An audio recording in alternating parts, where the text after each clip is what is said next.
আসসালামু আলাইকুম, স্বাগত সবাইকে আমার আজকের পর্বে তৈরি করে দেখাবো দারুণ মজার চিকেন হালিমের রেসিপি। কিভাবে হোটেলের মতো করে পারফেক্ট হালিম ঘরেই তৈরি করবেন তার একটা রেসিপি খুব সহজভাবে প্রেজেন্ট করেছি। আশা করছি আপনাদের সকলের কাছে এই রেসিপিটা ভালো লাগবে।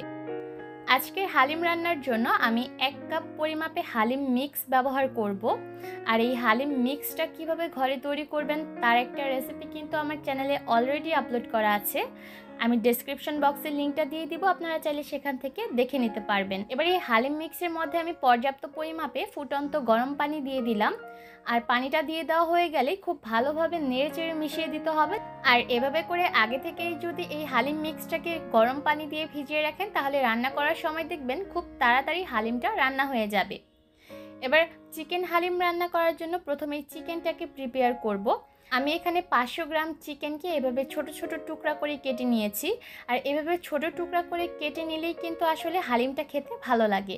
এবার এর মধ্যে দিয়ে দিলাম আধা টেবিল চামচ লাল মরিচের গুঁড়া, 1 চা চামচ দিলাম হলুদের গুঁড়া, আদা রসুন বাটা আধা টেবিল চামচ, স্বাদ অনুযায়ী দিলাম লবণ, আর 1 টেবিল চামচ দিয়ে দিলাম হালিমের মশলা।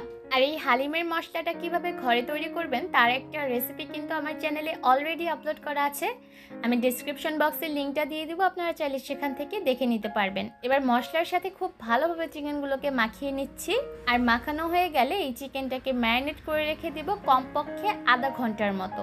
আর এরই মধ্যে দেখবেন চিকেনের ভিতর মশলাগুলো খুব ভালোভাবে ঢুকবে আর রান্না করার পর খেতে আরও বেশি ভালো লাগবে। এবার চুলায় একটা প্যান বসিয়ে তাতে দিয়ে দিলাম আধা কাপ রান্নার রেগুলার তেল, আর সেই সাথে দিলাম আধা কাপ পেঁয়াজ কুচি। এবার পেঁয়াজটাকে একটু লালচে করে ভেজে নিব। আর চেষ্টা করবেন হালিম রান্নার ক্ষেত্রে তেলের পরিমাণটা একটু বেশি রাখার, এতে করে কিন্তু হালিমটা খেতে ভালো লাগে। পেঁয়াজ যখন ভাজতে ভাজতে এরকম লালচে বাদামি রং চলে আসবে তখন এর মধ্যে আগে থেকে ম্যারিনেট করা চিকেনগুলো দিয়ে দিতে হবে। এই পর্যায়ে চুলার আঁচ আমি মিডিয়াম লো হিটে রেখেছি। আর মিডিয়াম লো হিটে রেখে চিকেনগুলোকে খুব ভালোভাবে কষিয়ে নিব। যেহেতু ব্রয়লার চিকেন ব্যবহার করেছি তাই এটাকে আমি আর আলাদাভাবে সিদ্ধ করব না। যেহেতু ব্রয়লার চিকেন ব্যবহার করেছি দেখবেন কষাতে কষাতেই চিকেনটা অর্ধেকটা সেদ্ধ হয়ে যাবে। আর অনবরত নেড়ে চেড়ে চিকেনটাকে কষাতে হয়, নাহলে চিকেনগুলো হাঁড়ির গায়ে লেগে যেতে পারে। এই যে দেখতে পাচ্ছেন এর মধ্যে কিন্তু চিকেনগুলো খুব ভালোভাবে কষে গিয়ে তেলটা উপরে ভেসে উঠেছে। ঠিক এই পর্যায়ে আমি আগে থেকে পানিতে ভিজিয়ে রাখা হালিম মিক্সটা দিয়ে দিব। আর দিয়ে দেওয়ার আগে অবশ্যই একটু নেড়ে চেড়ে দিবেন, এতে করে যদি হালিম মিক্সটা কোনোভাবে দলা বেঁধে থাকে সেটা ভেঙে যাবে। এর মধ্যে আমি আরও আধা চা চামচের মতো লবণ দিয়ে দিলাম। আর এই লবণটা দিলাম হালিম মিক্স দেওয়ার কারণে, যেহেতু আগে চিকেনটাকে লবণ দিয়ে ম্যারিনেট করা হয়েছে তাই খুব সাবধানে কিন্তু লবণের পরিমাণটা দিতে হবে। এবার ভালোভাবে নেড়ে চেড়ে মিশিয়ে দিব আর কষিয়ে নিব আরও 3 থেকে 4 মিনিটের মতো। আর কষিয়ে নেওয়া হয়ে গেলে এর মধ্যে আমি ফুটন্ত গরম পানি দিয়ে দিচ্ছি। আর পানিটা পর্যাপ্ত পরিমাণ দিতে হবে, যতটুকু পানি দিলে এই হালিমের মিক্সটা সেদ্ধ হয়ে যায়। চেষ্টা করবেন গরম পানি দিয়ে হালিমটা রান্না করার, এতে করে হালিমটা খেতে আরও বেশি ভালো লাগবে। এই পর্যায়ে দেখা যাচ্ছে হালিমের উপর কতটা তেল ভেসে উঠেছে। কিন্তু যখনই দেখবেন যে হালিমটা খুব ভালোভাবে রান্না হতে শুরু করবে এই তেলটা কিন্তু ভ্যানিশ হয়ে যাবে। তাই অবশ্যই হালিম রান্নার ক্ষেত্রে আপনাকে তেলের পরিমাণটা বেশি রাখতে হবে, তাহলেই কিন্তু হালিমের আসল টেস্টটা পাওয়া যাবে। এবার অপেক্ষা করব ততক্ষণ যতক্ষণ না পর্যন্ত হালিমের এই চাল ডালের মিশ্রণটা পুরোপুরি সেদ্ধ হয়ে আসে। প্রায় 40 মিনিট রান্না করার পর আমার হালিমের এই চাল ডালের মিশ্রণটা কিন্তু খুব ভালোভাবে সেদ্ধ হয়ে গেছে আর মাংসগুলোও সেদ্ধ হয়ে গেছে। আর মাংসগুলো কিন্তু একেবারে ভেঙে যায়নি। যেহেতু আমি ব্রয়লার চিকেন ব্যবহার করে রান্না করেছি তাই শুধুমাত্র মাংসটাকে আমি কষিয়ে রান্না করেছিলাম, যার কারণে কিন্তু লাস্ট পর্যায়ে মাংসটা আর ভেঙে যায়নি।